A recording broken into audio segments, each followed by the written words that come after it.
Mapagpalang hapon po sa ating lahat. Meron po tayong sisilipin ngayon dito sa bayan ng Umingan. 9,000 square meter mahigit. More or less 1 hectare po ito. Ito na po yung umpisa ng lupa natin. Nakapakot po yung property ng mga katabi. So madali po siyang makita. Yan po. Umpisa po rito. Yan po, may muhon po tayo rito. Ma'am sir, yan. So yan. Itong daan po na ito ang dinadaanan po ng ating seller ngayon. Binigyan siya ng right of way.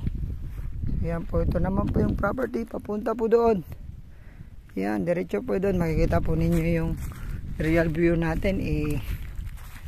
I-shade po natin.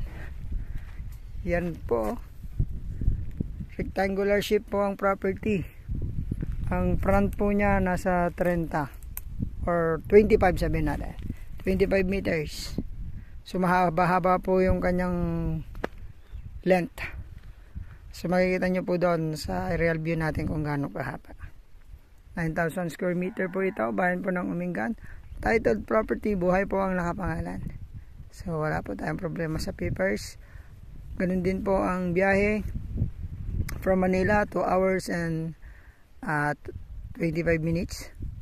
Tapos property from Cemento Road, wala pong 1 kilometro.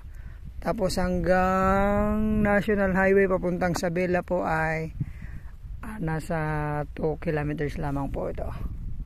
So yun, sana magustuhan nyo po ito sa mga naghanap po ng maliliit na property. Higit kulang 1 hektarya, baka ito po ang hinahanap nyo. Nasa gitna po ito ng bukid pero may right of way dito na niya pong dinadaanan.